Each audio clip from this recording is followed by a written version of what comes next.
we just lift our hands to the Lord this morning and open your mouth and give your praises and adoration to the King of Kings and to the Lord of Lords, to the God of Abraham, Isaac, and Jacob. Open your mouth wide and sing your melody of praise. Oh, hallelujah, hallelujah, hallelujah. We bless your name, Lord. We bless your name, O God. We bless your name, Lord. We worship you in spirit and in truth. We exalt your holy name, O God. We exalt your holy name, Lord. Hallelujah, hallelujah, hallelujah, hallelujah. Oh, shakarara barabakande. Shakarara barabakandara kaya. Hallelujah, hallelujah, hallelujah, hallelujah.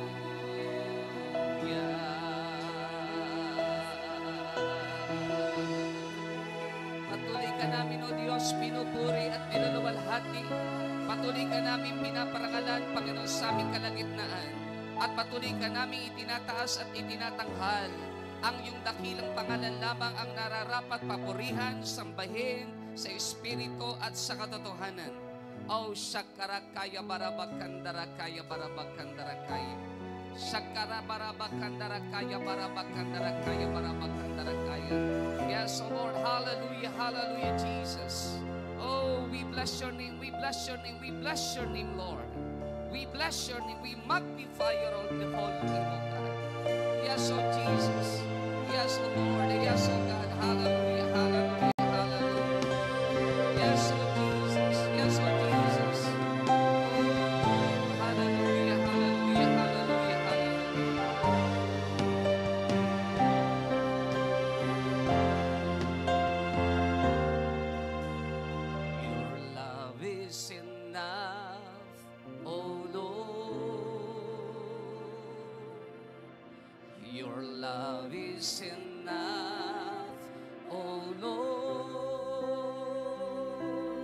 What could I ever desire? What could I ever long for when your love is enough? Oh, your love is enough. Your love is enough. Oh Lord, your love is enough.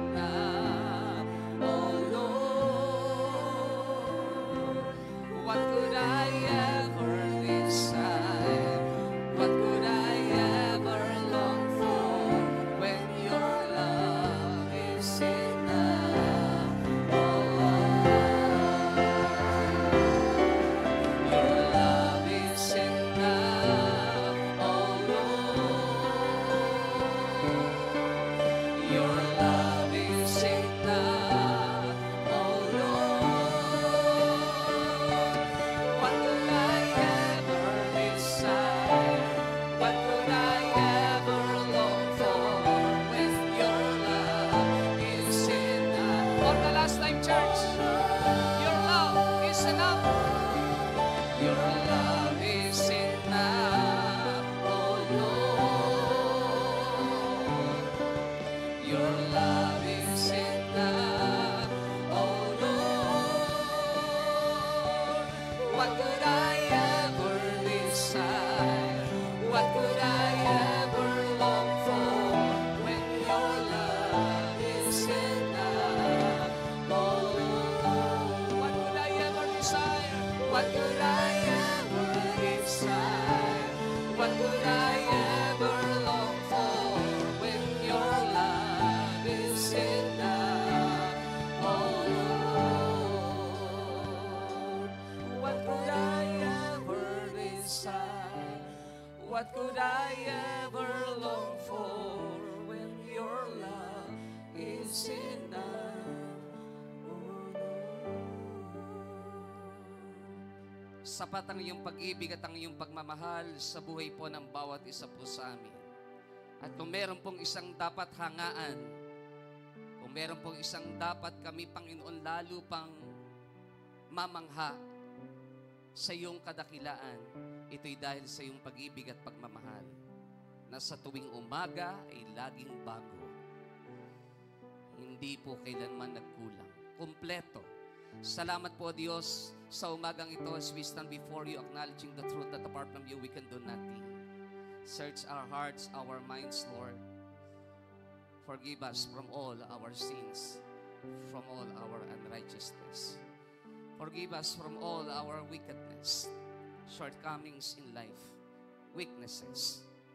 Forgive us, O Lord, and cleanse us, Lord, by your blood shed on the cross of Calvary. Paputiin mo po kami simbusilak ng nyebe sa kaputian sa umagang ito. At ang buhay ng bawat isa ay damitan ng damit ng katuwiran ng aming Panginoong Jesus. At ayaw mo, Panginoon, sa umagang ito, mahilingin po namin minsan pa, malaya kang kumilos sa aming kalagitnaan. And let the sweet fellowship of your Holy Spirit, Lord, be upon us, our great teacher and our great programmer. Hipuin mo ang puso at ang buhay ng bawat isa. At ang apat na sulok, Panginoon, ng church na iti punuin ng iyong kapangyarihan. And let your anointing flow in our midst, O God. The gentle touch of the Holy Spirit, Lord. We thank you. Allow us, O Lord, to experience your greater glory, your presence, O God. And allow us, O Lord, to experience once again the wonders of your love. This is our earnest prayer in Jesus' name. Amen and amen and amen. Palakpakan po natin ang Panginoon. Makakaupo tayong lahat sa oras mo na ito. Let us watch this short clips video para lang po sa ating mensahe ngayon pong umaga pong ito. Daddy. Hi. Hi. I'm sick. I got actor. You don't know I love you What you just believe. Breaking down, we're trying to I told you I'm Lucy Sanders. I'm 5 years old. I've never met anyone like you. I never met anybody like you. Are we friends? Maybe. I want you. I love you so. Breaking down, Give my friend Edgar one of my kidneys. I can die. You're so sweet and loving, Lucy. You truly are one of a kind, but this isn't something I can. Can you promise? Say hello. Break Thank you, Daddy. find your God. Pakpakan po natin ang Panginoon. Praise God. Ang clip po na yan ay movie mismo.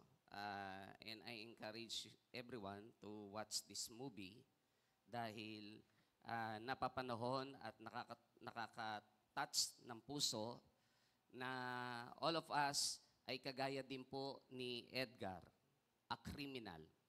Walang pwedeng ipagmalaki sa harapan ng Diyos. Pero isang bata ang kanyang na-meet at mismo yung bata ang nag-donate ng kanyang kidney para lang mabuhay si Edgar.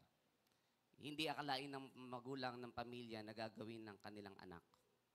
Pero alam niyo po, sinasalamin ng movie na yan ang isang katotohanan kaya po nagkaroon ng unang Pasko dahil mahal po tayo ng Diyos. And this morning, ang ating pinaka-topic po ay wala pong iba kundi it is about the wonders of God's love. Everybody say, the wonders of God's love. Lagi ko pong itinatanong, bakit nga po ba inaalala ng Diyos ang tao, ang buong sangkatauhan? Lagi niyo pong naririnig ang mensahe pong iyan na, what is man that you are mindful of Him? Ano nga ba ang tao? Bakit napakahalaga sa iyo at lagi mong inaalala? Napakahiwaga, nakakamangha, ang tinatawag na pag-ibig at pagmamahal ng Diyos that despite that the human beings naturally talagang born na ipanganak ng makasalanan magmula kay Eva at kay Adan, pero still minamahal ng Diyos at iniibig ng Panginoon. Makinig po tayong mabuti sa ilang mga talata na babasahin ko po para i-establish ang isang mensahe ngayon pong umagang ito iniligay ng Diyos sa atin pong puso. In Genesis chapter 6 verse 5 ng New King James Version, then the Lord saw that the wickedness of man was great in the earth, and that every intent of the thoughts of his heart was only evil continually. Then the Lord saw that the wickedness of man was great in the earth, and that every intent of the thoughts of his heart was only evil continually. Kapag titingnan po natin ang tao, bakit ba kailangan mahalin at ibigin ng Diyos at bakit nga ba minamahal at iniibig ng Diyos? Napakasobrang sama. Ang sabi ng Genesis chapter 6 verse 5, lahat ng iniisip, lahat ng nilalaman ng puso ay pawang kasamaan lamang. The societal conditions of the world prior to the flood, bago mangyari ang tinatawag na baha sa panahon ni Noe, ang kondisyon ng tao sa panahong iyan, kapag titingnan natin, ay punong-puno ng tinatawag na kasamaan. Degraded ang mankind during the time had become completely characterized by wickedness and evil, and as a result, we are told that God, sabi ng verse 6, grieved in His heart for creating man. Madalas ko hong banggitin, this is the first time in the history na ang Diyos ay nagsisi sa taong kanyang nilikha, sa taong kanyang hinugis, sa kanyang wangis, at sa kanyang kaanyuan.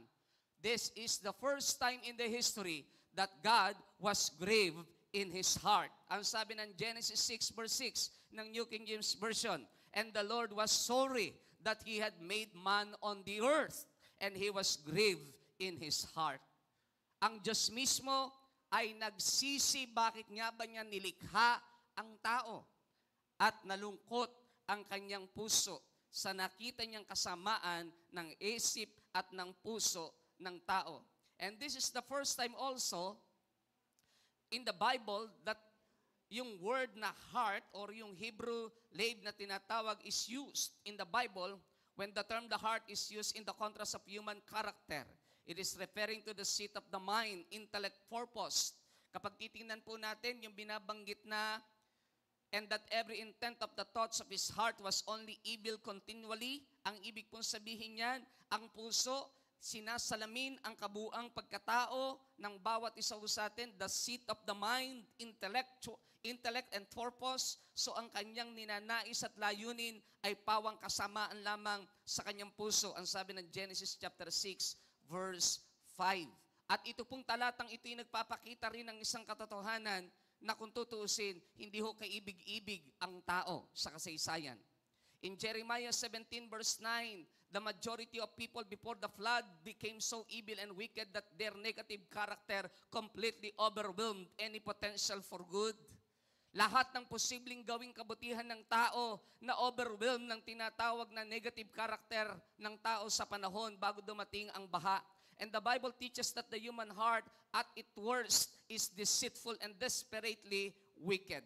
Ano ang sabi po? The heart is deceitful above all things and wicked. Who can know it? And desperately wicked, who can know it? Ang puso ng tao ay sobrang mapandaraya sa lahat ng bagay, sobrang sama, maganda sa panlabasang naririnig na intensyon na sinasabi ng bibig, out of the heart, the mouth speaketh, and yet, ang puso ng tao ay puno-puno ng tinatawag na deceitfulness. Deceitfulness. In fact, in Genesis chapter 6, verse 2 and verse 3, at verse 11, dalawa ang unang binigyan diin ng banal na kasulatan na kasalanan ng tao. It is about sexual lust and murderous violence.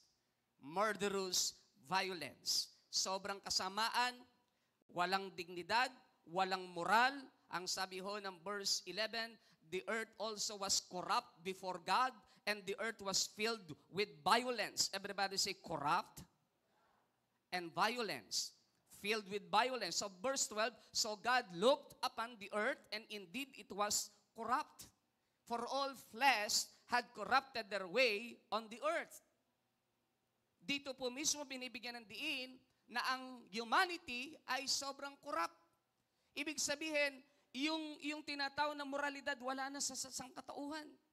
Sa panahon nga po natin ngayon, kung alin ang mali, siyang nagiging tama sa paningin ng marami. At kung alin ang tama, siyang nagiging mali sa paningin ng marami.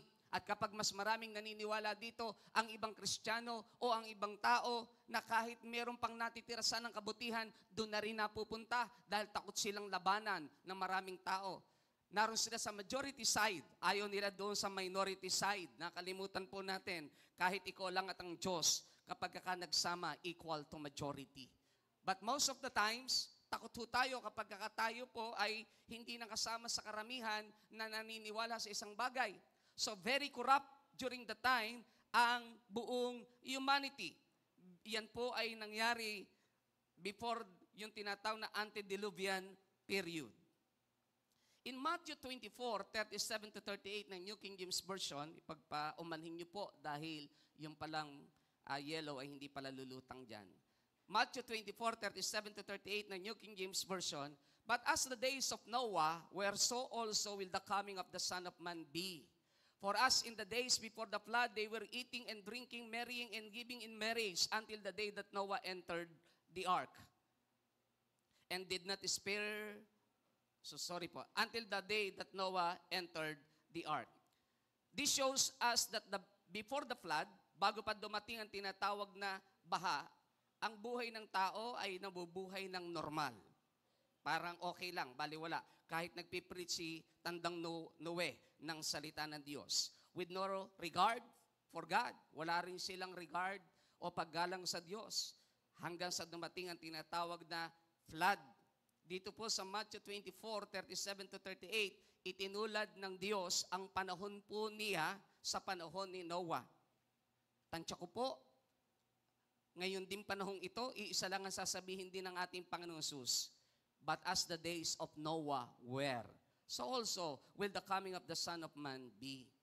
For as in the days before the flood, bago dumating ang baha, they were eating, drinking, marrying, and giving in marriage. Masama ba? Hindi ho. Pero ito yung naging lifestyle ng tao at doon sila nakafocus.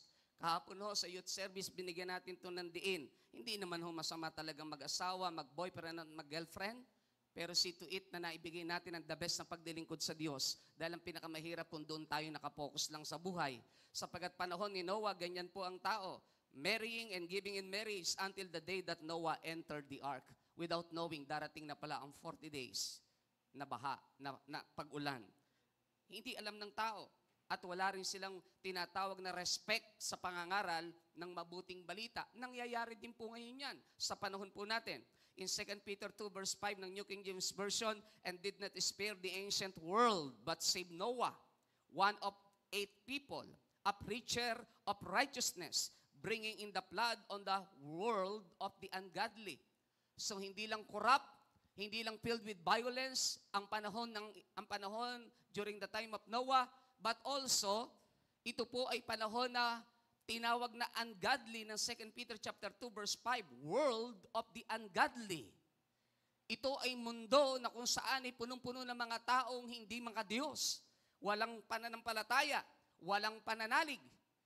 Naiisip niyo ho ba, paano kaya minahal at inibig ng Diyos ang ganitong uri ng humanity? Kahit po ako hanggang ngayon ay nagtatanong, bakit nga ba Panginoon minahal mo ang tao na nilikha sa iyong wangis, pero ganito ang uri ng buhay. World of the ungodly. And the social conditions during the end time are described in details in 2 Timothy 3, verse 1 to 5. Binanggit po in 2 Timothy chapter 3, verse 1 to 5 ng New King James Version, na sabi ng ilang mag-aaral na Bible scholar, posibleng ganito mismo ang actual situations ng panahon ni Noah. But know this, that in the last days, perilous times will come. For men will be lovers of themselves, lovers of money, boasters, proud, blasphemers, disobedient to parents, unthankful, unholy, unloving, unforgiving, slanderers, without self-control, brutal, despisers of good, traitors, headstrong, haughty, lovers of pleasure rather than lovers of God. Imagine that, sa huling panahon, binabanggit na ang tao, ganito ang mangyayaring sitwasyon ng kanilang buhay. Ang sabi ng maraming Bible scholar, yung huling panahon na sinasabi ay nangyari din sa unang panahon. For men will be lovers of themselves. Ang tao, ang mamahalin na lang nila, sarili nila. Lovers of money. Pag pinag-usapan ng pera, kahit ibenta ang sarili, ang kaluluwa, gagawin. Kahit tapakan ng iba, gagawin. Basta magtagumpay lang siya sa buhay. Boasters, sobrang mapagmayabang, sobrang mapagmalaki, proud, blasphemers, mapanungayaw, hindi masunurin sa magulang, hindi mapagpasalamat, lalong walang kabanalan, hindi rin maibigin, hindi mapagpatawad. Ang mas matindi pa, mapanirang puri, slanderers, without self-control, walang pagpipigil sa sarili, brutal, sobrang kasamaan, despisers of good. Kahit tama na, ginagawa pa ring mali. Kaya minsan mahirap din po ang maging attorney kapag ang pinaglalaban mo ay ang iyong kliyenteng alam mong masama, pero bilang attorney, katungkulan mo ipagtanggol kapag ikaw ang kinuha, wala kang choice. But at the end of the day, ako'y naniniwala na maraming attorney nagsisisi ng kanilang kasalanan sa pagtatanggol sa mga taong sila mismo alam nilang kliyente nila ay guilty. But we proceed sa process ng law. Kailangan patunayan muna. Kailangan meron munang prosecutions, merong prosecutors, at meron din naman talagang tagapagtanggol, ang defense panel. Kapag hindi na patunayan kahit mali, mananatiling, sabi nga po natin, mananatiling nasa itaas, nasa himpapawid ang mga taong masasama. Mabigat dahil tinukoy na traitors, taraydor. Pakisabi sa iyong katabi, huwag kang taraydor. Galit na galit ang Diyos sa mga taong taraydor.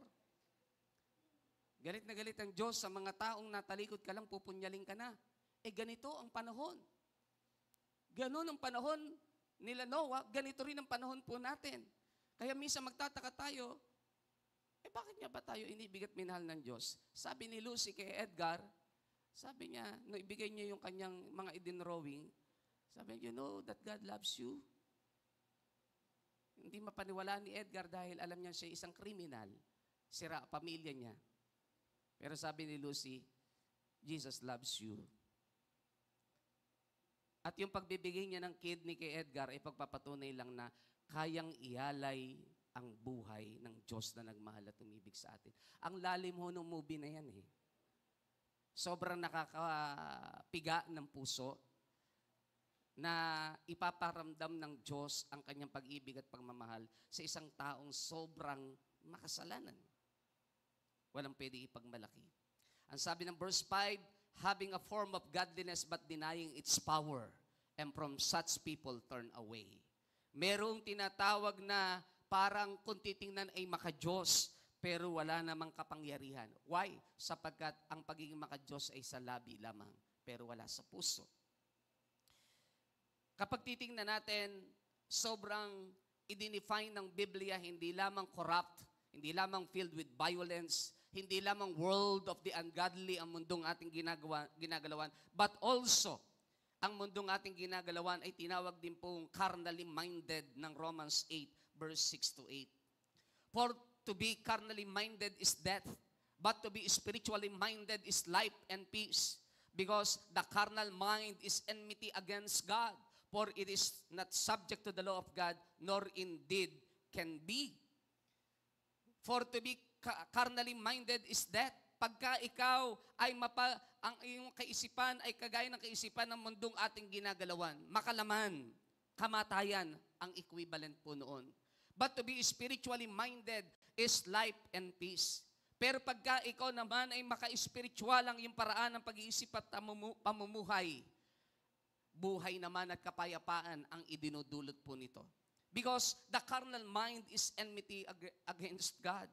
Yung makalamang isipan, makasalanang kaisipan ay laban sa Diyos. For it is not subject to the law of God, nor indeed can be. Malinaw ang banal na kasulatan na kapag tiningnan ang buong sangkatauhan, sobrang sama. Sabi ng verse 8, so then those who are in the flesh cannot please God. Those who are in the flesh cannot please God. Lahat ng taong lumalakad sa pita ng laman, kailanman ay hindi pwedeng magbigay ng karangalan sa Diyos. At kapag hindi ka nagbibigay ng karangalan sa Diyos, ikaw ay kalaban ng ating Panginoon. Remember, ang Sodom and Gomorrah in Jude chapter 1 verse 7 ng ESV translation.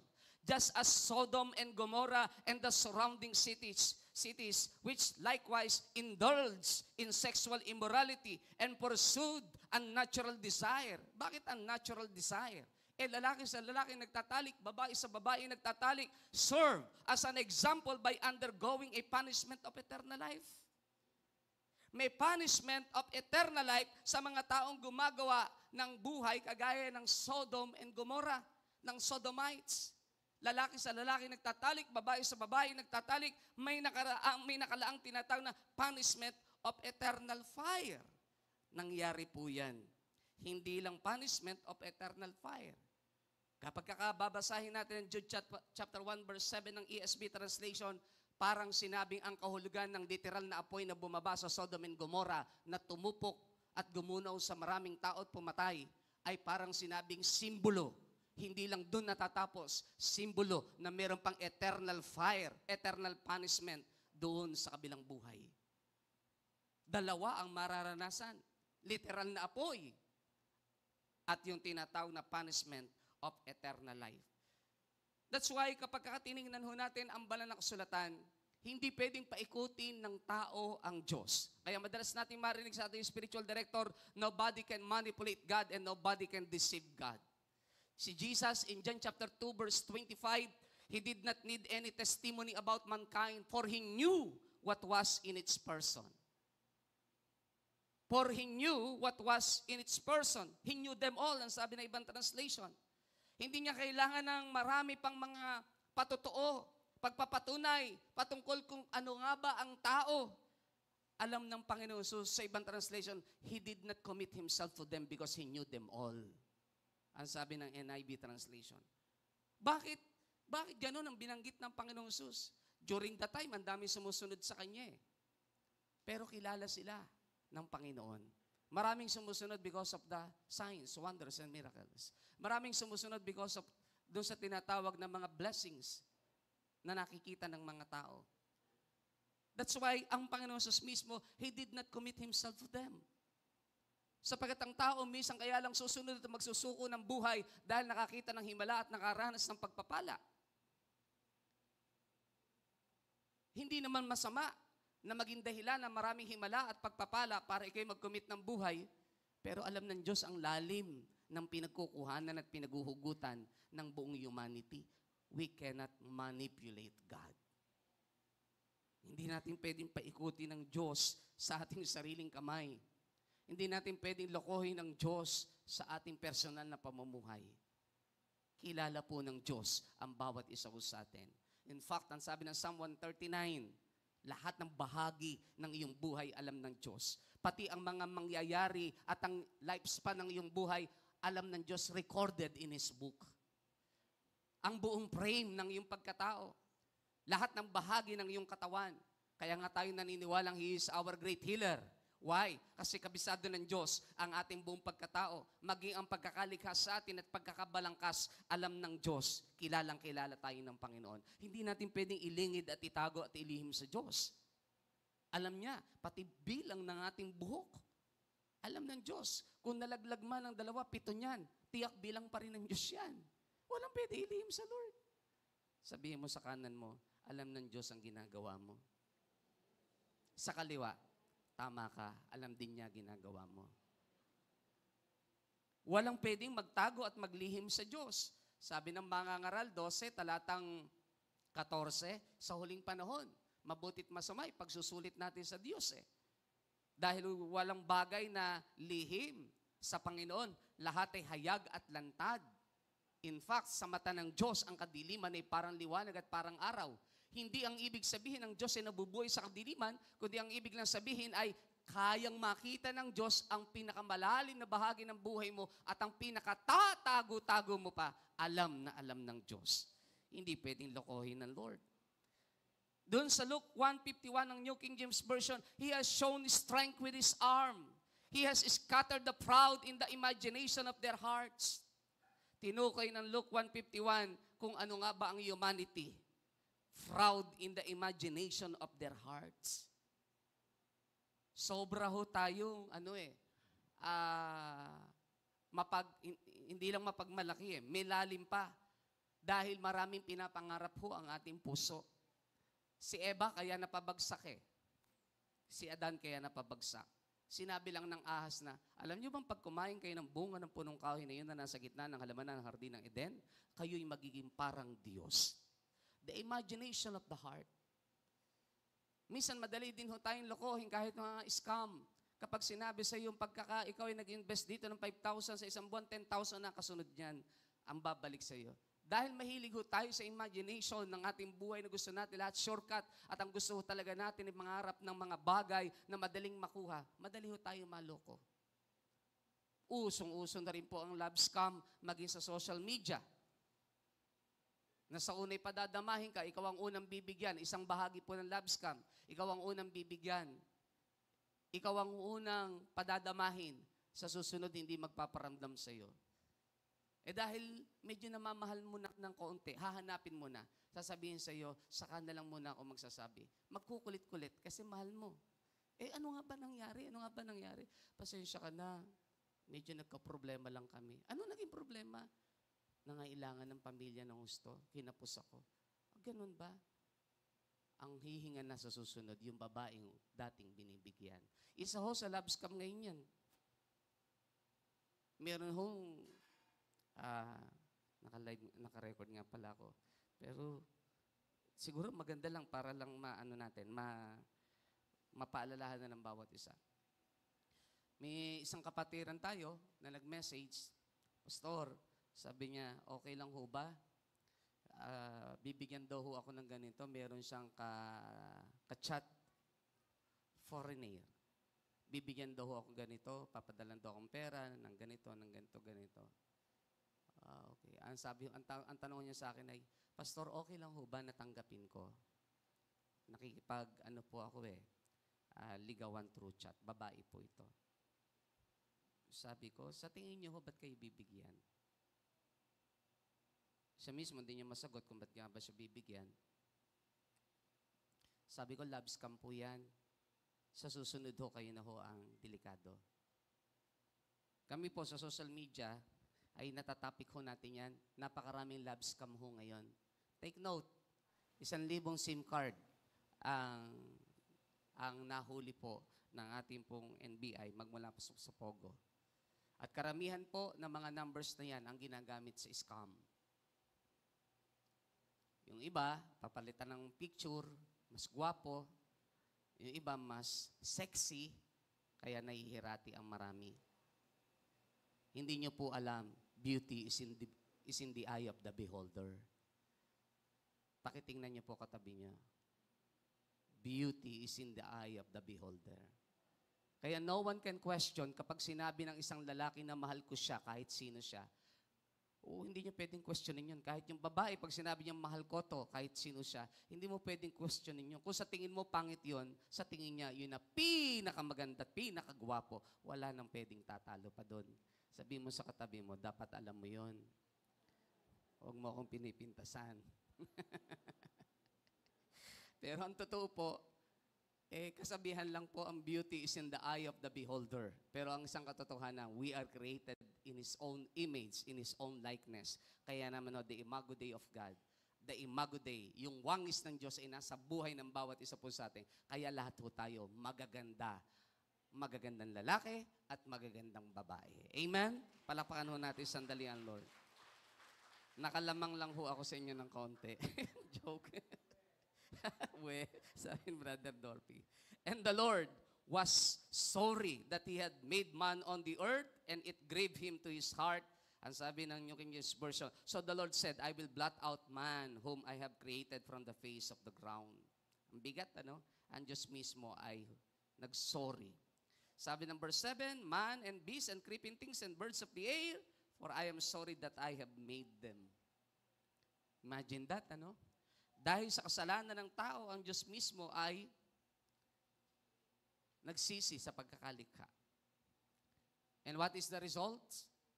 Kung anong uri ng buhay meron ng tao sa pangkasalukuyan, ano ang sabi ng Galatians 5:19-21 NIV? The acts of the flesh are obvious. Sexual immorality, impurity, debauchery, idolatry, witchcraft, hatred, discord, jealousy, fits of rage, selfish ambition, dissensions, factions, and envy, drunkenness, orgies, and the like.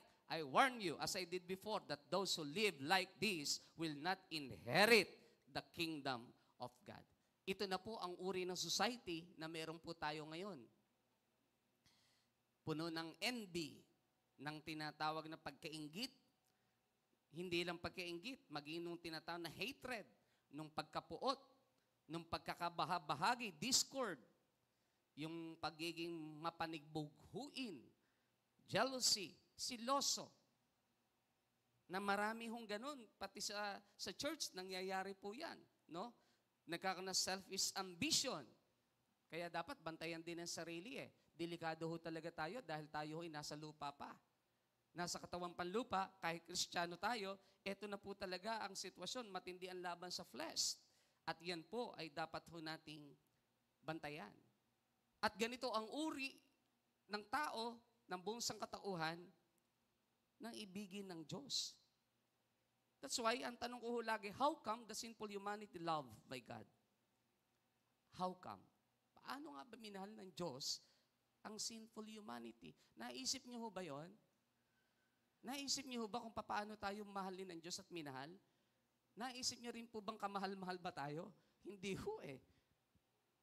Kapag kakatitingnan natin, i-evaluate natin yung sarili natin, hindi tayo kaibig-ibig at kamahal-mahal. Kaya nga lagi nating tinitingnan ang pag-ibig ng Diyos, talagang mamamangha ka eh. The wonders of God's love. Diyo ba? Lagi ko hong inaawit ho dito yung Tagalog na, di ko man lubos na maunawaan ang lalim at ang lawak ng iyong pagmamahal. Bakit ako sa'yo'y, ano kasunod? Bakit ako sa'yo'y, ano nga ba kasunod nun? Nakalimutan ko na tuloy eh. Ayan, tumataas ang kamay. Kabisado niyo ha? Akala ko tumaso ng kamay si ano eh. Kasi panahon po nila, akala ko si Brother Dolphy tumaso ng kamay. Panahon po nila yan eh. Siguro nakalimutan lang ano. Kahit ako sa iyo'y nagkasalang tunay. Ang hirap intindihin, bakit nga ba tayo inibig at minahal ng Diyos? The central theme, the golden text, the central message, the central text of the Bible is no other than John 3:16. Pumapailang lang lagi ang salitang ang talatang ito. For God so loved the world that He gave His one and only Son, that whoever believes in Him shall not perish but have eternal life. Despite ng pagiging corrupt, pagiging wicked, pagiging evil, pagiging world of ungodly na tinukoy ng banal na kasulatan, punong-puno ng corruption sa isip at sa puso, carnally minded, lumalakad sa pita ng laman, and yet, ang sabi ng John 3:16, for God so loved the world. Grabe ho yun. Sa totoo lang ho, every time nababalikan ko ang John 3:16, ang hirap intindihin pa rin unawain ang lalim at ang lawak ng pag-ibig ng Diyos. Kristiyano na nga, paulit-ulit pa nagkakamali. Kristiyano na nga, paulit-ulit pang bumabagsak. Kristiyano na nga, gumagawa pa rin ng kamali at kasalanan. How come? Paano nga ba minahal ng Diyos ang makasalanang sanlibutan? How come the sinful humanity loved by God? Isa lang ho ang sagot, because God is love. Pastor, napakahaba ng introduction mo, yun lang pala ituturo mo sa amin. Pakisabi ko sa iyong katabi, God is love. Wala daw hong ibang sagot at wala hong ibang po pwedeng gawing sagot dahil mahirap sagutin ang katanungan, bakit nga ba talaga inibig tayo ng Diyos? Isa lang ho ang pumapailang lang sa banal na kasulatan. 1 John 4 verse 10 ng ESV translation, in this is love. Not that we have loved God, but that He loved us and sent His Son to be the propitiation for our sins. But that He loved us and sent His Son to be the propitiation for our sins. Ang Diyos ay nagmahal at umibig sa bawat isa ho sa atin. At yung pag-ibig at pagmamahal ng Diyos na sinasabing minahal at inibig ng Diyos ang sinful humanity, kailan niya ginawa? Romans 5 verse 8, gusto kong basahin lahat ito, bagamat kino-quote natin ito, pero gusto kong maintindihan natin. But God demonstrates His own love for us in this, while we were still sinners, Christ died for us. Kaya nang sinasabi ni Lucy na Jesus loves you, sabi kay Edgar, yung masamang tao na mamamatay na dahil may problema sa kanyang kidney, worst scenario, hindi niya maintindihan, hindi niya maunawaan paano mamahalin ng Diyos ang isang katulad ko. Nung sinasabi ni Lucy na Jesus loves you, Sabi niya, I had a dream at merong man with a tattoo na nangangailangan ng tulong. And then, nakita kita. Sabi ni Lucy. At ikaw ang sinasabi ni Jesus na nangangailangan ng tulong. Kaya ako naririto. In paraphrase, kaya gusto ko tambigyan ng kidney ko. Kasi gusto ko mabuhay ka pa. Nung tinatanong ng father, ba't kinakailangan mong gawin yun? Because I don't want for Edgar to die. Ayoko mamatay si Edgar eh. Sabi niya, imagine that. Kesa masama na. Tayo, ang prayer nga natin, lahat ng masama yata, gusto na natin mamatay eh. Di ba dumarating tayo sa ganung pagkakataon? Yung sobrang sama ng tao, sakit na ng ulo ng pamilya, ng kanyang barangay. Minsan dumarating tayo, parang, ba't ba yung kapitbahay ko mabuti pa kinuha? Bakit hindi pa ito? Mahirap intindihin ang pag-ibig ng Diyos, ano? Mahirap abutin. Si Jonah, galit na galit. Di ba? Ituro natin dito. Jonah chapter 4. Lumitaw ang puso ni Jonah kung ba't ayaw niya sa chapter 1 na sumunod sa Diyos. Ito nga ang dahilan eh. Kaya ayokong pumunta dito eh. Dahil alam ko ikaw ay Diyos na maibigin, mapagmahal, mapagpahinuhod, punong-puno ng awa at ng kahabagan. Ang gusto ko, gunawin mo sila eh. Pero alam ko naman di mo gagawin eh. Pag nagsisi sila ng kasalanan. At yun ang content ng puso ni Jonah. Kaya ayaw niya sumunod sa Diyos. Kilala niya kung sino ang Diyos na kanyang pinaglilingkuran. Full of love, full of mercy, full of grace. And this is the God we serve. Grabe, ang hirap abutin. God demonstrates His own love for us in this. While we were still sinners, Christ died for us. In Titus 3 verse 5, He saved us, not because of righteous things we had done. Wala ngang kabutihan eh.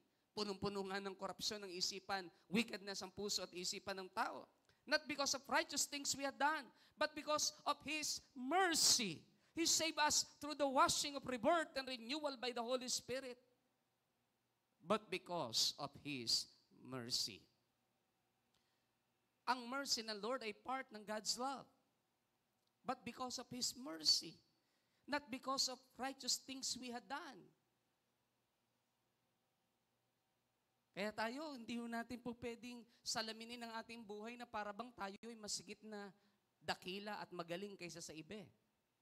Sabi ng Philippians 2 verse 3 and verse 4, do not think more highly than the others. Do not think yourself more highly than the others. Huwag mong titingnan na parang ang tingin mo sa sarili mo, masiit ka nakakataas sa iba, masiit ka magaling sa iba. Pag dumating tayo sa ganung punto ng ating buhay, talo tayo kahit tayo Kristiyano. Madali ka magiging mapanibughuin. Madaling mapapasok ang puso mo ng tinatawag na inggit, ng selos. Sukdulang maghiwalay kayo, sukdulang madivide, gagawin mo dahil na-overcome ang puso mo ng sobrang selos at ng sobrang inggit at galit. He saved us not because of righteous things we had done, but because of His mercy. He saved us through the washing of rebirth and renewal by the Holy Spirit. It is impossible to earn or deserve God's love. It is too marvelous a gift for sinners to earn. It is impossible to earn or deserve God's love. Gusto ko bigyan ng diin ito, hindi ka inibig at minahal ng Diyos dahil karapat-dapat ka, dahil may nakita ang Diyos, o whatsoever. Isa lang, minahal ka ng Diyos. Nung panahong makasalanan ka, wala kahit ano. So, hindi mo pwedeng i-earn ang pag-ibig ng Diyos. Lalong hindi ka deserving for God's love. Hindi tayo qualified. It is too marvelous a gift for sinners to earn. It is from God's own goodness that His love flows. He loved us because He loves us. We don't deserve His love. Nothing pushes Him to love us. He loves us simply because He is God. Ganun lang kasimple. Nothing pushes to Him or nothing pushes Him to love us. He loves us simply because He is God. And He is love. Yun lang. Walang ibang dahilan. Kailangan maintindihan natin yun. Kailangan makita natin zero tayong lahat before the eyes of God. Para hindi tayo dumating sa punto ng ating buhay na sa mga kaunting accomplishment natin, nagmamalaki na tayo sa Diyos. Sa mga kaunting nararating natin, nagmamalaki na tayo sa Diyos. Wala kahit ano. Zero.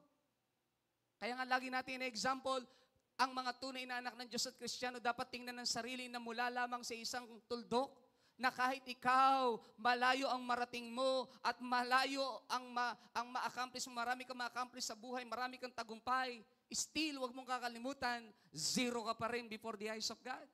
Nagsimula ka lang sa isang tuldok, lumaki ka man ng lumaki, still zero pa rin ho tayo sa harapan ng Diyos.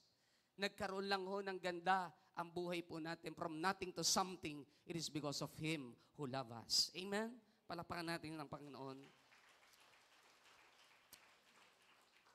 Because God is love, ilang bagay ho ang gusto kong iwanan sa buhay po ng bawat isa sa atin. Because God is love, His love is eternal. Everybody say, His love is eternal. His love is from before time began. Bago pa magsimula ang pagtunog ng orasan, ang Diyos po ay nagmahal na at umibig sa buhay po ng bawat isa po sa atin. Gusto ko po ang translation ng The Message translation ng Ephesians 1 verse 4 to 5. Long before He laid down earth's foundations, He had us in mind. Matagal ng panahon bago pa ma-lay down, maitatag ang pundasyon ng mundong ating ginagalawan, tayo po ay nasa isipan na ng Diyos. Had settled on us as the focus of His love. Everybody say, settled on us as the focus of His love.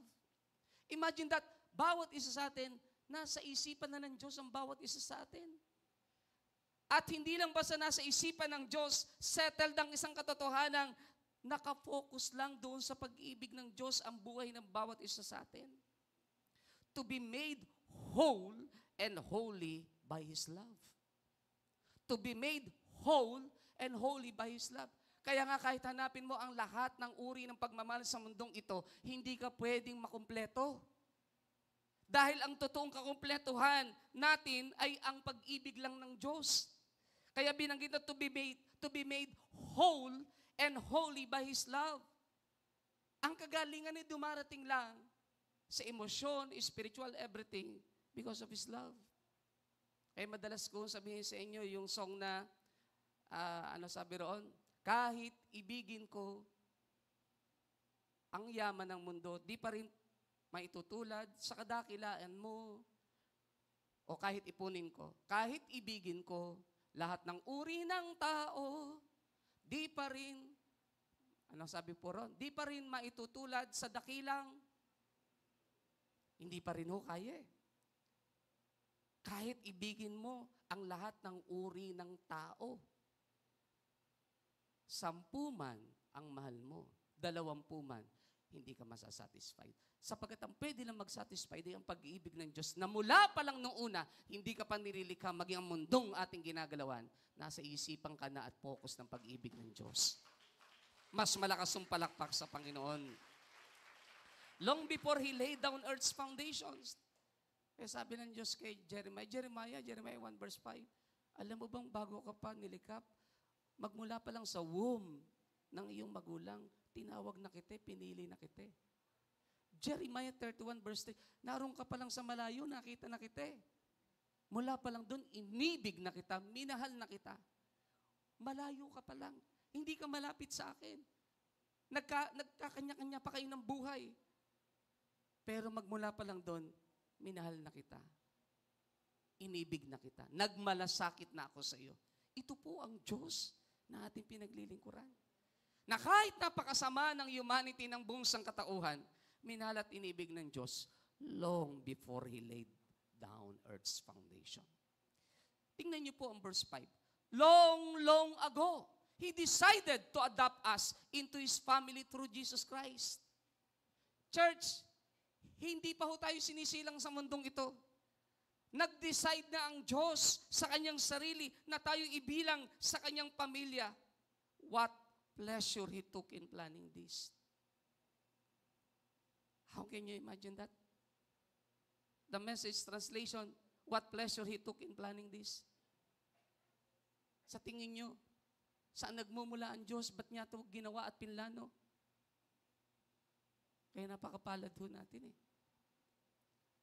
Nakakilala tayo sa Diyos. Na-realize nating magmula pa lang pala noong una, inibig na tayo at minahal na tayo ng Panginoon. Wow! Ang hirap abutin ng pag-ibig ng Diyos. Because God is love, His love is eternal. Before time began, minahal ka na at inibig na ng Diyos. Wala ka pa dito. Kaya madalas kong sabihin na, man is the product of the overflowing love of the triune God. We are the product of His love. Kaya madalas po natin sinasabi, your love to me is like an overflowing stream. Your love to me is like an overflowing stream. Reaching out, Lord. Reaching out, Lord. Lord, I have your love. Yes, I have your love. I have your love to overcome. Yes, I have. Doon lang ho tayo nakaka-overcome.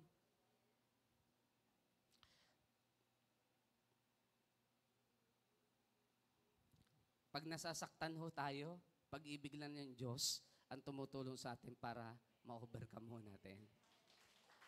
Palakpakan ho natin ng Diyos. Kaya nga ho, pag inaawit natin ang song na, I want to sing until I am lost in your love, till I am found in. Yun lang po yung bahagi ng ating buhay na nagiging panatag tayo at nagiging payapa. Kasi alam nating kung sa tingin ng mundong ito'y natalo tayo dahil nagpatawad tayo at umibig tayo at nagmahal, pero hindi sa tingin ng Diyos. Panalo ka kapatid kapag ginawa mo yun. Kung sa tingin ng mundong ito, natalo ka sa panahong ini-offer mo ang lahat and yet nang ibalik sa'yo, mas masakit dahil retaliation. Huwag kang mag-alala, hindi ka natalo kapatid. Ang magpadama ng pag-ibig at pagmamahal ay isang kapanaluhan sa harapan po ng Diyos. Palakpakan natin ang Panginoon. Because God is love. He is all-powerful. Everybody say, He is all-powerful. His love conquers all. Sana ho, dalhin natin ang signs and wonders and miracles sa puntong ito. His love conquers all. Even the multitude of sins. Sabi ng Romans 8:39, the Passion Translation, there is no power above us or beneath us. No power that could ever be found in the universe that can distance us from God's passionate love. Gustong-gusto ko po yun. No power that could ever be found in the universe that can distance us from God's passionate love. Walang anumang uri na kapangyarihan sa buong kalawakan ang pwedeng magpalayo sa atin doon sa malalim at maigting na pagmamahal ng Diyos sa bawat isa sa atin. Which is, love is upon us through our Lord Jesus Christ, the Anointed One. Wala. Hanapin mo na ang lahat ng pwedeng gawin ng demonyo ng kaaway. No one can separate us from the love of God. Because God is love, He is all-powerful. And love conquers all. Lahat ng bagay, imagine that kung hindi na-conquer ng pag-ibig ang lahat ng bagay, wala ho tayo ngayon dito. Love conquers all. Kahit hindi tayo karapat-dapat inibig tayo at minahal ng Diyos. Yun lang ang dahilan naman eh. Kaya ho tayong lahat naririto. Because God loves us so much. Wala hong iba. There is no power above us or beneath us. No power that could ever be found in the universe that can distance us from God's passionate love, which is lavished upon us through our Lord Jesus, the Anointed One. Siyang ipinamalas at ipinadama at ibinigay sa bawat isa sa atin sa pamamagitan ng ating Panginoong Hesukristo. Because God is love, He is unchanging. His love never fails. Sabihin po natin lahat, love never fails. Alam mo natin yun. 1 Corinthians 13:13. Love never fails. Ano po? He is unchanging. Hindi nagbabago ang Diyos. Malaki 3 verse 6, I the Lord, I change not. Sabi ng Psalm 136, 26 na beses binanggit, His love endures forever. His love endures forever. Ang pag-ibig ng Diyos mananatili magpakailan-kailan paman. Magmula verse 1 up to verse 26, binanggit ng banal na kasulatan, His love endures forever. Because God is love, He is unchanging and His love never fails. Naniniwala ho ba kayong hindi nabibigo at nagbabago ang pag-ibig ng Diyos? Mula noon hanggang ngayon. Kaya nga ho tayo, every time na magkakamali at ginamit natin ang 1 John 1 verse 9, tanggap ulit tayo ng Diyos. Yung iba sinasamantala lang. Pero tanggap tayo ng Diyos. Pagka totoo ang pagsisisi, sobra ang lalim at lawak ng pag-ibig ng Diyos. His love endures forever. Ano sabi ng awit? I will sing of your love forever. I will sing of your love forever. Hindi ho kaya na baguhin Unchanging. Hindi nagbabago. Kaya ho tayo ay may awit na ano. Anong sabi po natin sa awit? You're unchangeable. Ano ako sunod? Unshakable. Unstoppable. That's what you are. Ano ang chorus? You are God alone. From before time began, you are on your throne. You are God alone. And right now, in the good times and bad, you are on your throne. You are God alone. Tingnan niyo po yung lyrics. From before time began, you are God alone. Bago pa magsimula ang lahat ng bagay, ang Diyos nananatiling Diyos, and He is unchangeable, unshakable, unstoppable, because God is love, He is unchanging. And His love never fails. Kaya nga ho, pag-ibig lang ng Diyos ang hindi nagbabago, ang pag-ibig ng tao nagbabago Madali tayo ma-discourage, madali ho tayo sumuko. Buti na lang ang Diyos, hindi. Buti na lang ang Diyos, hindi. Sabi mo sa katabi mo, buti na lang ang Diyos, hindi. At hindi marunong sumuko sa iyo.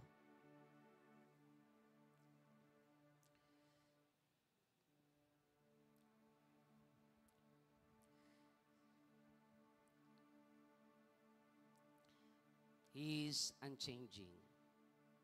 Isang kimo nga kinuha, pasuyo nga.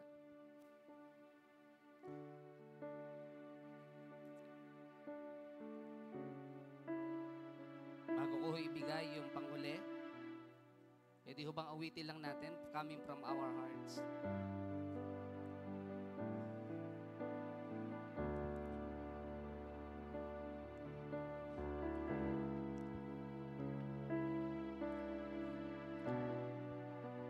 May itaas pa ng konti ang key.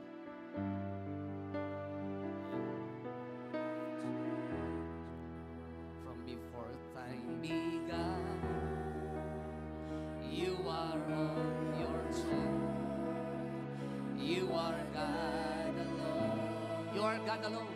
You are God alone. Before time began, You are on your you throne. are on your throne. You are God. Sabihin po natin lahat, you're unchangeable. You're unchangeable.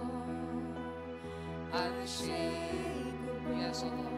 Unstoppable. Unstoppable. That's what you are. That's what you are. You're unchangeable. You're unchangeable. Unshakable. Unstoppable. are God alone. You are God alone.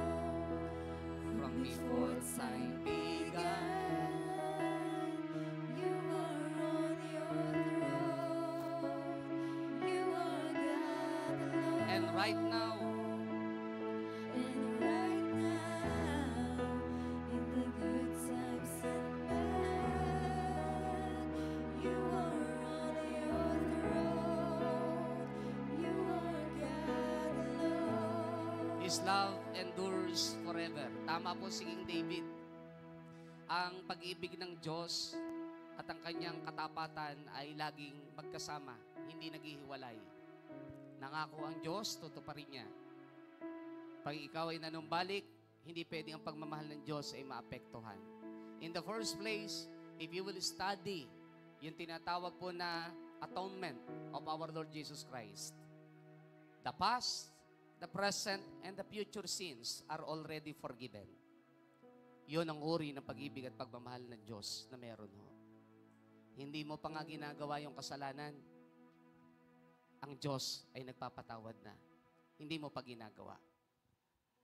Imagine that, gaano kalalim, ganong kalawak, how wide, how high, how deep is God's love for us. Mahirap pong intindihin eh. Mahirap pong abutin at arukin. Sabi ko nga ho madalas kapag ginagamitan ko ng malalim na Tagalog, hindi kayang dalumatin ang lalim at ang lawak ng pag-ibig ng Diyos. Walang pwede hong umabot. Walang po pwede. Kahit ang pinakamatalinong tao at ang pinakamagaling na siyensya, hindi ho kakayanin. Because God is love, He is perfect, His love is perfect. Everybody say, His love is perfect. Sabi ng John 17:23, the Passion Translation, you live fully in me, and now I live fully in them, so that they will experience perfect unity, and the world will be convinced that you have sent me. For they will see that you love each one of them. Take note the word. For they will see, referring to the world, that you love, referring to God, that you love each one of them, referring to His disciples, with the same passionate love that you have for me. For they will see that you love each one of them with the same passionate love that you have for me. But sinasabing perfect love. Kasi kung ano yung pag-ibig ng Diyos, Ama, sa Panginoong Hesus, sa Diyos Anak, sabi ng Panginoong Hesus, gayon din ka-passionate ang pag-ibig ng Diyos sa bawat isa sa atin. Same. Grabe ho yun. Same passionate love that you have for me. Imagine that. Kaya sinasabing complete. Kaya nga pagkakaho, tayo ay merong request sa langit. At kung sakali mang tayo po ay merong mga challenges o pagkakamali sa buhay at lumalapit tayo at dumudulog sa Diyos, pag sinabi ng Panginoong Hesus, forgiven na po yan, Father. Forgiven na po yan. Yan po ay purchased by the blood of the Lamb. Purchased po yan ng dugo ko. Wala nang po pwedeng sabihin pa sa langit. Kasi yung pag-ibig ng Ama na meron sa kanyang bugtog na anak, ay yun ang uri ng pag-ibig ding ibinigay sa bawat isa sa atin. So much love. For God so loved the world. Sabi ng Bible Encyclopedia, and up to the highest degree. For God so loved. The word so loved. Pinakamataas na uri ng pag-ibig at pagmamahal. The agape, the God's kind of love. Without any condition, without any credentials, walang pwedeng kahit anumang batayan, inibig at minahal ng Diyos ang buhay ng bawat isa po sa atin. Ito po ang wonders of God's love. And lahat will follow. Kailangan mo ng kagalingan, kailangan mo ng kalakasan, kailangan mo ng mga answered prayers, lahat susunod. It is because of His love. It is because of His love. Hindi dahil ikaw karapat-dapat kaya ka tinutugon ng Diyos. Bonus po yun ang pag-ibig at pagmamahal ng Diyos. Bagamat nagtuturo tayo na may mga requirements ang Word of God, bahagi po yun. Ang pinaka-main reason and purpose ng lahat, dahil inibig at minahal ng Diyos ang bawat isa po sa atin. So much love. Tama si Lucy kay Edgar. Jesus loves you. Tinanong ni Lucy, how about your family? Sabi niya, matagal nang galit sa akin ng pamilya ko. In paraphrase, hindi nila ako pinatawad. So, hindi na ako bumabalik sa kanila. Tinry niya, nabuuin ng pamilya, pero hindi nangyari. Sabi ni Lucy, why don't you try again? Ba't hindi mo gawin ulit? Muli, gawin mo. Sabi ng bata, ini-introduce ng bata, who is Jesus eh. Imagine mo yung ganong senaryo na sobrang sama ng tao and yet still binibigyan ng Diyos ng pagkakataong makakilala sa Kanya. Yung kriminal lumambot ang puso, lalo na nang mamatay si Lucy. Dahil yung kidney niya pinakinabangan niya at nakasama pa niya ang kanyang pamilya. Alam niyo ho, ang krus ng Kalbaryo ay simbolo ng taas at lalim at lawak ng uri ng pag-ibig ng Diyos sa buhay ng bawat isa ho sa atin. Nainyalay niya ang kanyang buhay para kayo at ako ay mabuhay. That's the reason. Inyalay niya ang kanyang buhay para kayo at ako ay makaranas ng buhay na walang hanggan, ng kasaganaan, ng kalakasan, ng kalusugan, ng lawak at lawig ng buhay. This is the wonders of God's love. How come the sinful humanity loved by God? Because He is love. Because God is love. Beloved, let us love one another. For He is love. For God is love. Sabi ng 1 John 4, verse 7 to 8. Mangag-ibigan tayo sa bawat isa sapagkat ang Diyos ay pag-ibig. Ang sino mang umiibig ay sa Diyos at nakakakilala sa Panginoon. Pero ang hindi tunay na umiibig ay hindi mula sa Diyos. At ang taong hindi tunay na nakaranas ng pag-ibig ng Diyos, may pagkatakot sa kanyang puso. Pero sa tunay na pag-ibig, ang sabi ng 1 John 4:18, walang pagkatakot. Perfect love drives out fear. Church, kung totoong naranasan natin na ang Diyos ay umibig ng perpekto sa buhay po ng bawat isa po sa atin, wala tayong dapat katakutan sa mundong ito. Sapagkat kilala natin kung sino ang ating pinananampalatayanan at pinananaligan. Amen? Palakpakan po natin ang Panginoon. Perfect love drives out fear. Kaya tama si David eh. If the Lord is on my side, I do not fear. What can man do to me? Nasa tabi ko na Diyos ko eh. Minahal ako at inibig ng Diyos ko. Sino pa pwede kong katakutan sa mundo ito? Wala akong kakatakutan. Why? Nasa panig ko ang Diyos. Nasa tabi ko ang Panginoon. Kahit nga dumaan ako sa lilim ng kamatayan, kasama ko ang Diyos. At sa harapan ng aking kaaway, naghahanda siya ng dulang ng biyaya at pagpapala. Napapahiya ang aking mga kaaway sapagkat ang iniisip nila, hindi ako kayang pagpalain ng Diyos ko. But sa mata ng mga kaaway, naghahanda ang Diyos ng dulang ng pagpapala sa kanyang mga anak. He prepared a table before me in the presence of mine enemies. My cup runneth over. Surely, goodness and mercy shall follow me all the days of my life, and I will dwell in the house of the Lord forever. Ito ang mga tunay na Kristiyano, walang takot sa buhay po na ito. Sapagkat kilala natin kung sino ang ating pinapanaligan at pinananampalatayanan. Ang sabi ni Pablo sa 2 Timoteo 1:12, nagtitiwala ako na anumang bagay na ipinagkatiwala ko sa Kanya ay Kanyang iingatan hanggang sa huling sandali ng aking buhay o hanggang sa Kanyang muling pagbabalik. Nagtitiwala ako, ang sabi ni Paul, na ang bagay na ipinagkatiwala ko sa Kanya ay siyang mag-iingat hanggang sa Kanyang muling pagparito. Tatanungin ko po kayo ho ba'y nagtitiwala na ang mga bagay na ipinagkatiwala niyo po sa Diyos, kayang ingatan ng Panginoon hanggang sa Kanyang muling pagparito? Palakpakan po natin ang Panginoon. May kinatatakot ho ba kayo sa buhay na ito? Sa pamilya niyo, sa mahal niyo sa buhay? Ang Diyos ho, ang bahala sa kanila. May peace of mind ho tayo kapag alam natin ang Diyos ay naririyan. Ang sarap po ng pakiramdam. Kasi alam mo natin, He is in control of everything. He is in control of everything. Long time ago, minahal na po kayo ng Diyos. And He decided in His mind that His love ay nakafocus lang sa inyo. Grabe po yun. So much love. Tumayo po tayong lahat ngayong oras na ito. Pwede bang palakpakan natin ang Diyos ng mas malakas na palakpak? Come on, church. Give your best love of praise unto the living God. Hallelujah, hallelujah, hallelujah, hallelujah, Jesus. Oh, shakarakaya barabakandarakaya barabakandarakaya. Oh, shakarakaya barabakandarakaya. Gusto po namin, Panginoon, na minsan pa, ang kamangha-manghang pag-ibig at pagmamahal mo na inyalay sa buhay ng bawat isa po sa amin, ay maranasan namin minsan pa ngayong umagang ito, ang kakumpletuhan ng aming buhay.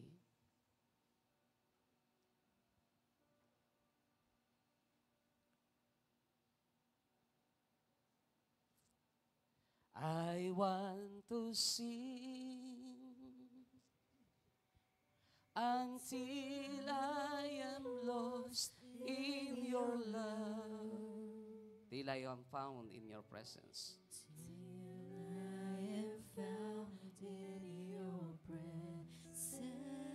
Worshiping before your throne.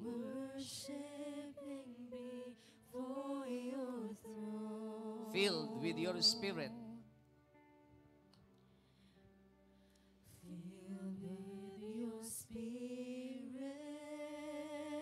Entering into your flow.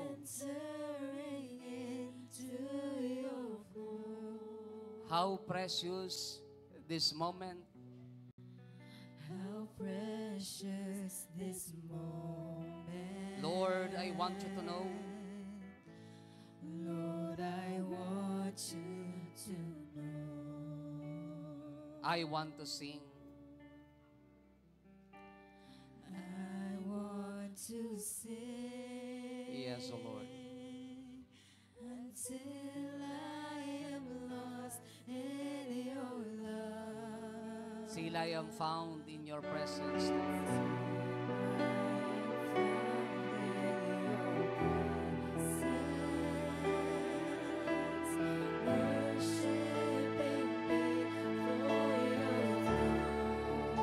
Filled with your spirit. Filled with your spirit. Entering into your flow. How precious this moment. How precious this moment. Lord, I want you to know. Lord, I want you to know. It's you who have won my heart. It's you who have won my heart. Take me into your arms. You comforted me like a friend. Comforted me like a friend. Your friend. Your friend. Your love, yes, O Lord. Your love surrounded me from the start.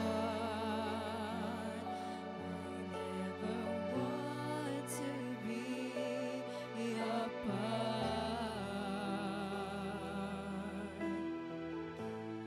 From you ever again. I want to sing coming from your heart, church. I want to sing until I am lost in your love. Till I am found. Till I am found in your presence. Worshiping before your throne. Filled with your spirit. with your spirit. Entering into your flow. Entering into your Oh, So Lord, hallelujah. How precious this moment. Lord, I want you to know. Lord, I want you to know. It's you who have won my heart. It's you who have won my heart. Taken me into your arms. You comforted me like a friend. Your friend, your love surrounded me from the start. I'll never want to be apart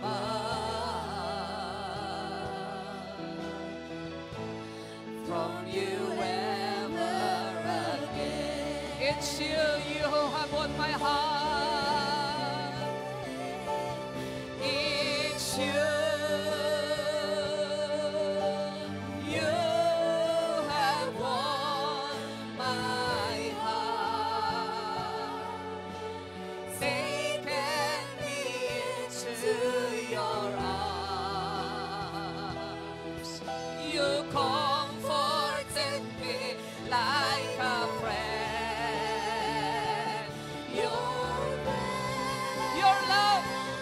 Your love surrounded me from the start. I never want to be apart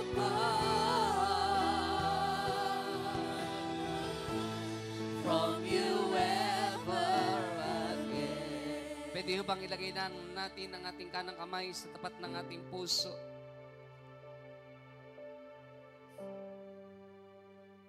Church, God loves you so much. He loves you so much. Kung meron ho sa ating kalagitnaan na hindi pa totohanan nagsusuko ng kanyang buhay sa Diyos, wala ka pang karanasan ng pag-ibig at pagmamahal ng Panginoon kung paano ka inibig at minahal ng Panginoon, kahit tayo isang makasalanan, hindi tayo naging karapat-dapat. Ang sabi na Roma 3:23, lahat ay nagkasala, wala nakaabot sa kalawalatian ng Diyos. Ang lahat ay hindi naging matuwid sa paningin ng Diyos. Ang sabi na Roma 3:10, talatang 11, walang humanap, walang nakasumpong sa Diyos. Walang matuwid, wala kahit isa. Lahat tayo ay nagkasala. Ang karampatang parusa sa atin ay doon sa kamatayan sa dagat-dagatang apoy ng impyerno. Ang pangalawang kamatayan na tinukoy ng Pahayag 20, talatang 14, the second death. Kaya kapag ang pangalan ng isang tao hindi natagpuan nakasulat sa aklat ng buhay sa langit, ang sabi ng verse 15, ibubulid roon sa pangalawang kamatayan ng dagat-dagatang apoy ng impyerno. Kapatid, kung hindi pa totohanang nagsuko ka ng buhay sa harapan ng Diyos, maging kayo na nakakasubaybay ng gawain ito sa YouTube channel ng GIL Bulacan, wherever you are, kung hindi pa totohanang isinuko mo ang iyong buhay sa Diyos, ito ang oras at ang panahon na dapat mo isuko ang iyong buhay at maranasan mo ang pag-ibig at ang pagmamahal ng Diyos. Ang sabi ng Pahayag 3:20, ang Panginoong Hesus ay nakatayo sa labas ng pintuan ng ating puso at kumakatok.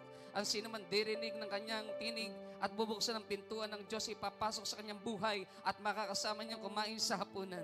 Ibig lamang sabihin, hindi ka iwanan ng Diyos at hindi ka pababayaan ng Panginoon kagaya ng pangako niya sa Joshua chapter 1 verse 5 at Deuteronomy 31 verse 6. God will never leave you nor forsake you because He loves you so much. Sa oras na ito, kung nais mo maranasan pa at makilala kung sino ang Diyos sa iyong buhay, ang kailangan mo lang gawin ay magsisit, magtika ng iyong kasalanan. Sapagkat ang sabi ng unang Juan 1:9, ang sino mang magsisisi ng kanyang kasalanan, sasambitin ng kanyang labi ang lahat ng kanyang kasalanan, magtitika sa harapan ng Diyos in paraphrase. Ang Diyos ay banal na magpapatawad, matapat na magpapatawad sa buhay ng bawat isa sa atin. He is just and faithful to forgive you and to cleanse you from all your unrighteousness. Kaya kang patawarin ng Diyos, gaano mang kalaki ang iyong kasalanan. because He loves you so much. At hindi niya nais na ikay mapahamak doon sa dagat-dagatang apoy na impyerno. Sa oras po na ito, habang nakalagay yung kanang kamay sa tapat ng iyong puso, kung totohanang nais mo minsan pantanggapin ang ating Panginoong Hesus bilang Panginoon at sariling tagapagligtas ng iyong buhay, itaas mo ang iyong kaliwang kamay sa oras na ito at sumunod ka sa isang maikling panalangin, sabihin mo, Panginoong Hesus, sa oras po na ito, narito ang aking buhay. Isinusuko ko sa iyo lahat ng aking pagkakamali, lahat ng aking kasalanan. Patawarin mo po ako. Lahat ng aking karumihan, kalikuan, kasamaan, hayagman, o lihim, patawarin mo po ako. Linisin ng iyong banal na dugo na natigis sa krus ng Kalbaryo. Narito ang aking buhay, pagharian mong tunay. Narito ang aking puso, dito'y manahang kang tunay. Tinatanggap kita bilang Panginoon ko at sarili kong tagapagligtas. Simula po sa oras na ito, tulungan mo po ako na mabuhay lamang sa gitna ng iyong banal na kalooban. Isulat mo ang aking pangalan sa aklat ng buhay sa langit upang ako'y magkaroon ng katiyakan ng aking kaligtasan. Salamat po, Panginoong Hesus. Salamat po sa iyong pag-ibig at pagmamahal. Ako na lamang po mananalangin sa oras nito. Panginoon, nakikita mo po ang bawat lalaki at babae, maging anak subaybay sa YouTube channel, Panginoon. Ang dalangin po namin, O Diyos, sa oras na ito, God, hayaan mong abutin mo lahat ng kanilang pangangailangan. Because we believe that the wonders of your love included, Lord, ang lahat ng benepisyo ng krus ng Kalbaryo. Naniniwala po kami, Panginoon, kung may nangangailangan ng kagalingan sa sakit at karamdaman, Ikaw ay Diyos na nagpapagaling ng aming katawang pisikal. Ikaw ay Diyos ng himala. Hindi ka, Panginoon, Diyos lamang na gumagawa, Panginoon, ng himala. Bagkus, Panginoon, buhay mo na, Panginoon. Nature mo na at kalikasan mo na ang gumawa ng himala. Kaya, Panginoon, sa umagang ito, O Diyos, hayaan mo, Panginoon, sa pamamagitan ng iyong pag-ibig at ng iyong pagmamahal, together with all the benefits of the cross of Calvary, kasama ng pagpapagaling, padaluyin mo, Panginoon, sa buhay ng bawat isang mga anak mo po, O Diyos, ang kagalingan ng aming katawang pisikal, ang kalakasan ng aming katawang pisikal, ang kalusugan ng aming katawang pisikal, maging ang pangangailangang pinansyal, maging ang pangangailangang emosyonal, ang pangangailangang intelektual, sa lahat, Panginoon, ng mga nag-aalala sa kanilang buhay. Palitan mo ang lahat ng pag-aalala. Palitan mo, Panginoon, ang lahat ng kabagabagan, ng kapayapaan na nagmumula po sa iyo. Hayaan mo po, O Diyos, payapain mo po ang dagat na punong-puno ng alon at ng hangin, ng signos. Payapain mo po ito, O Diyos, sa buhay ng iyong mga anak. Alam mo po, Panginoon, kung kailan hanggang kaya lamang ng bawat isa sa amin na lahat ng hamon ng buhay. At kapag hindi na po namin kaya dahil marami kang itinuturo, sa isang command mo lamang, sa isang salita mo lamang, papayapa ang sitwasyon. Because you are the God of wonders. You are the God of wonders. Not only the God of miracles, but the God of wonders. Oh, shakarakaya barabagkandarakaya barabagkandarakaya barabagkandarakaya. Let miracles after miracles, blessings after blessings, oh God, will blow upon the lives of your people, O God, right now in the name of Jesus. Let there be an open heaven, O God, and pour out your blessings, O God, to each and every one of your people, O God. Even the financial blessings, O God, we command the blessings to come upon your people. From the east, from the north, from the west, from the south, we command the blessings to come upon your people, O God. In the name of Jesus. Oh, sakaya barabakandarakaya barabakandarakaya. Sakaya yabarabakandarakaya rararabarara sundariya barabentino barasendera baraya. Oh, yes, oh Lord. It's you. You have won my heart.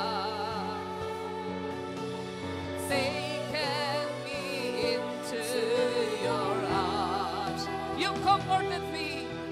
You comforted me like a friend. Your presence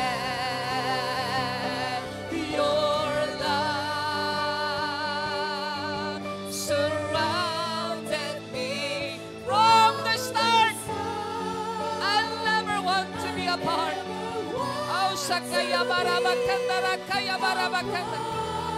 Oh, from you ever again. From you ever. It's you, you who have won my heart. It's you. You who have won my heart. Taken me into your arms. You comforted me like a friend. Your friend. Your friend.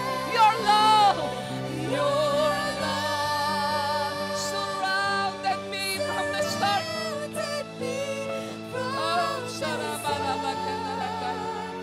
I'll never want to be.